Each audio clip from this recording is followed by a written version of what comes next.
السلام علیکم ناظرین، میں سیدہ ظاہرہ عابدی آپ کی میزبان آج آپ کی خدمت میں بی بی معصومہ قوم کی پوسٹ لائی ہوں۔ شروع کرتی ہوں۔ بسم اللہ الرحمن الرحیم۔ رب اشرح لی صدری ویسر لی امری واحلل عقدۃ من لسانی یفقہوا قولی۔ اللہم صلی علی محمد وعلی آل محمد کما صلیت علی ابراہیم وعلی آل ابراہیم انک حمید مجید۔ اللہم بارک علی محمد وعلی آل محمد کما بارکت علی ابراہیم وعلی آل ابراہیم انک حمید مجید۔ جس دن سے یہ دنیا قائم کی پروردگار عالم نے، اس دن سے انسان کے لیے ہدایت کا راستہ اپنے انبیاء کرام کے ذریعے سے ہمیں دکھانے کے لیے رکھ دیا، ہماری رہبری کے لیے بھیج دیا انبیاء کرام کو۔ انبیاء کرام کا زمانہ گزرا تو پروردگار عالم کو زمین حجت سے خالی نہیں رکھنی تھی، لیکن ختم نبوت قائم کر کے پروردگار عالم نے پھر ہمارے لیے حجت کا راستہ کھولا، اور یہ حجت ہیں ہمارے ائمہ طاہرین، اہل بیت اطہار اور آپ کے خانوادے کی خواتین، وہ پاکیزہ خواتین جنہوں نے اپنے عمل سے تمام دنیا کے دلوں پہ حکومت کی، جن میں سر فہرست آپ دیکھیے بی بی سیدہ سلام اللہ علیہا ہیں، بی بی زینب سلام اللہ علیہا ہیں، بی بی کلثوم سلام اللہ علیہا ہیں، اور بی بی معصومہ قوم کی شہرۂ آفاق ہے۔ تو قم، آپ کا جائے مدفن جو ہے قم ہے۔ اسلامی جمہوریہ ایران کے اہم شہروں میں سے ایک شہر قم ہے۔ یہ ایران کا 8واں شہر ہے، بڑا شہر ہے، اور شیعہ مسلمانوں کا نجف اشرف عراق کے بعد سب سے اہم علمی مرکز شمار ہوتا ہے۔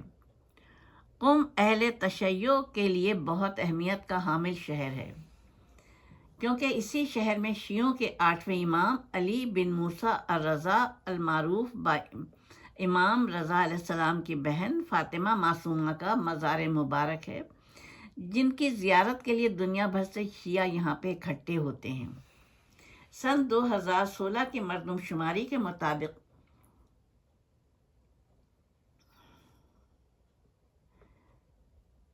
یہاں کی آبادی کئی لاکھ ہے۔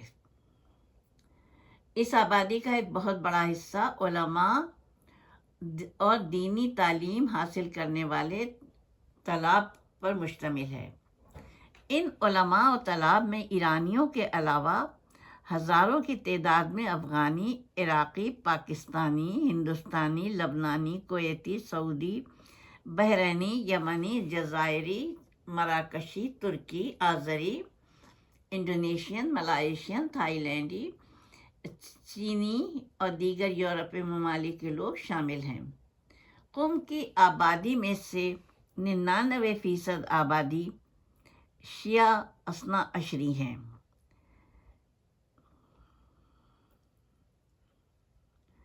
یہاں کا موسم بارشوں کی کمی کی وجہ سے خشک اور گرم رہتا ہے۔ چونکہ قم ایک صحرائی علاقے میں آباد ہے، اس لیے یہاں کی سوغات قم کا حلوہ، جسے یہاں کی زبان میں سوہان کہتے ہیں، بہت مشہور ہے۔ آثار قدیمہ کے ماہرین کے مطابق عرب مسلمانوں کے حملے سے کئی ہزار سال قبل بھی قم آباد تھا۔ 8000 بتایا جاتا ہے۔ پستہ اور زعفران کی پیداوار یہاں کی بہت ہی مشہور پیداوار ہے۔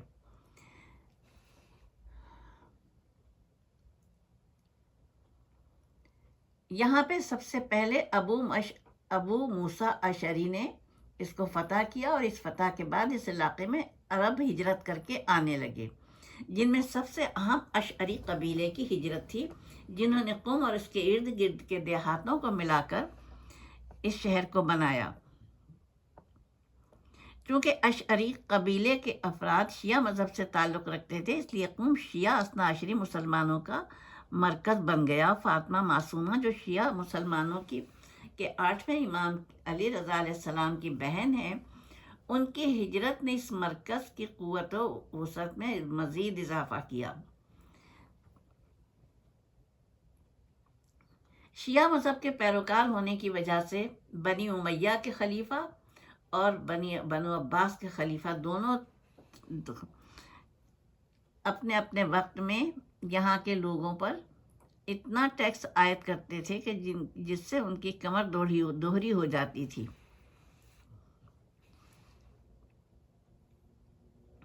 لیکن اس کے بعد پھر جب وہ لوگ گزر گئے تو پھر یہاں پہ اچھا نظام آ گیا۔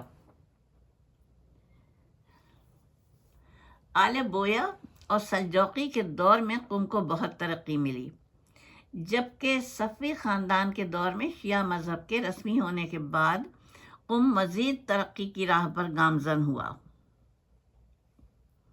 قاجاری دور میں قاجاری بادشاہ فتح علی شاہ نے بی بی فاطمہ معصومہ کے حرم کی توسیع کروائی اور سنہری گنبد کی تعمیر کروائی۔ جنگ عظیم اول نے قم شہر کو بھی متاثر کیا۔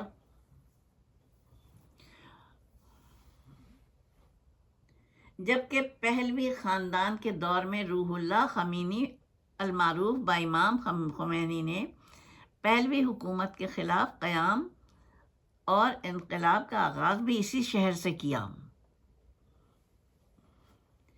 فروری 1979 میں ایران کا اسلامی انقلاب کامیاب ہونے کے بعد ایران نے اسلامی حکومت کی بنیاد رکھی اور ولایت فقیہ کی حکومت قائم ہوئی۔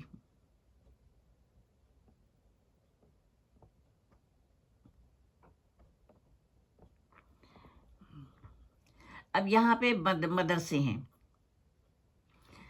مدرسے بہت زیادہ ہیں یہاں، کچھ کے نام میں بتا رہی ہوں۔ تعلیمی و تحقیقی ادارے اور یونیورسٹیز: قم یونیورسٹی، المصطفیٰ انٹرنیشنل یونیورسٹی، مدرسۃ الزہرا، مدرسہ شہید حسن شیرازی، مدرسہ امام حسین، مدرسہ امام باقر، مدرسہ علمیہ امام مہدی، مدرسہ امام المنتظر، مدرسہ رسول اعظم، حوزہ علمیہ قم، مدرسہ رضویہ، مدرسہ ستیہ، مدرسہ امام خمینی، مدرسہ ابا صالح، مدرسہ المہدی، مدرسہ الہادی، مدرسہ امام مہدی موعود، مدرسہ بقیت اللہ، مدرسہ حقانی مدرسہ، مدرسہ رسالت، مدرسہ ستیہ، مدرسہ امام خمینی، مدرسہ ابا صالح، مدرسہ شہیدین، مدرسہ صدوق، مدرسہ عطرت، مدرسہ کرمانیہ، مدرسہ معصومیہ، مدرسہ امام عصر، مدرسہ سعد ہلت، مدرسہ اسیر الملک،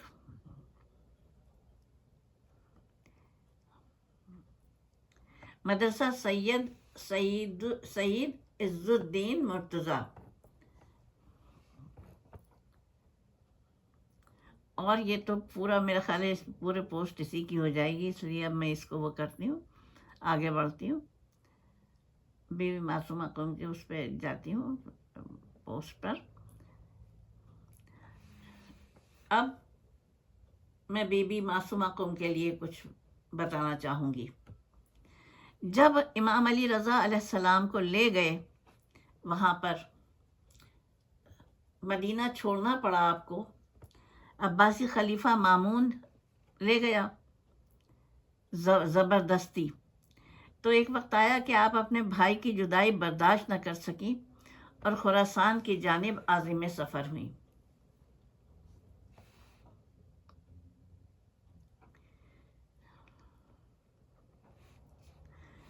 آپ کو اپنے بھائی سے کیوں اتنی محبت تھی؟ کیونکہ آپ کے والد گرامی امام موسیٰ کاظم علیہ السلام حاکم وقت کے زیر عتاب تھے اور بالآخر شہید کر دیے گئے، اور شہید کرنے کے بعد آپ کا جسد خاکی پل کے اوپر رکھ دیا گیا۔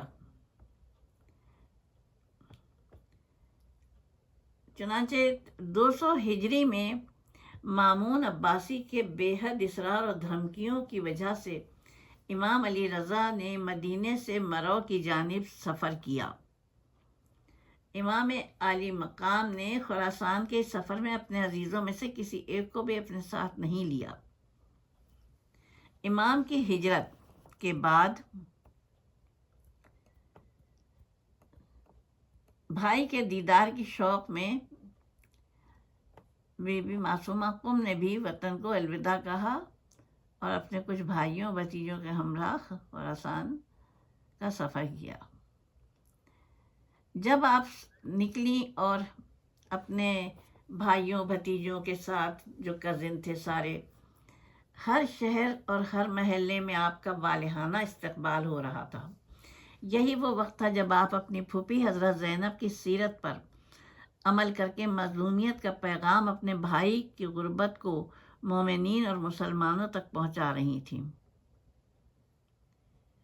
لیکن یہ جو دشمنان اہل بیت تھے، ان کو بالکل گوارا نہیں تھا کہ اس طریقے سے آپ تبلیغ کریں۔ چنانچہ جب آپ کا قافلہ شہر ساوا پہنچا تو کچھ دشمنان اہل بیت جن کو حکومت کی سرپرستی حاصل تھی، ان بدکرداروں نے حضرت معصومہ کے قافلے سے جنگ شروع کی، جس کے نتیجے میں قافلے کے تمام مردوں نے جام شہادت نوش فرمایا، یہاں تک کہ ایک روایت کے مطابق حضرت معصومہ کو بھی زہر دیا گیا، اور حضرت معصومہ سلام اللہ علیہا اس غم کے عظیم اثر سے زہر جفا کا شکار ہوئیں۔ اب چونکہ زہر آپ کے بدن میں پھیل رہا تھا تو سفر جاری کرنا ممکن نہیں تھا، لہذا شہر ساوا سے شہر قم کا قصد کیا، اور آپ نے پوچھا اس شہر یعنی ساوا سے قم کا فاصلہ کتنا ہے؟ لوگوں نے فاصلہ بتایا تو اس وقت آپ نے فرمایا مجھے قم لے چلو۔ میں نے اپنے والد محترم سے سنا ہے کہ وہ فرماتے تھے قم ہمارے شیعوں کا مرکز ہے۔ اس مسرت آگی خبر سے آگاہ ہوتے ہی بزرگان قم کے درمیان ایک خوشی کے لہر دوڑ گئی اور سب کے سب آپ کے استقبال میں دوڑ پڑے۔ موسیٰ بن خزرج جو کہ اشعری خاندان کے بزرگ تھے، انہوں نے آگے بڑھ کر آپ کے ناقے کی مہار کو تھام لیا، اور بہت سے لوگ جو سوار اور پیادہ تھے پروانوں کی طرح اس کاروان کے ارد گرد چلنے لگے۔ 23 ربیع الاول 20 ہجری وہ عظیم الشان تاریخ تھی جب آپ کے پائے مبارک قم کی سرزمین پر آئے۔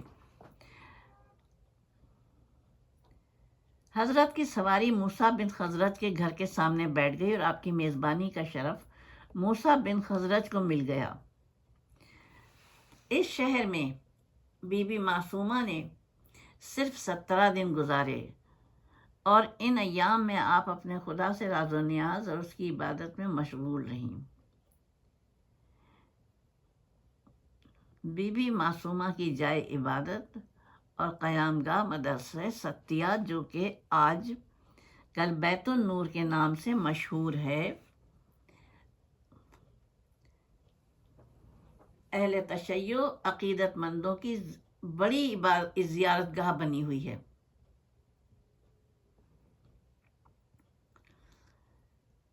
10 ربیع الثانی 201 ہجری میں آپ نے غریب الوطنی میں بہت زیادہ مصائب و آلام جھیلے، اور ان مصائب و آلام کو برداشت کرتے ہوئے آپ نے اپنی جان آفریں کے سپرد کی، اور بارگاہ پروردگار میں حاضر ہو گئیں۔ خدا رحمت کند این عاشقان پاک تینت را۔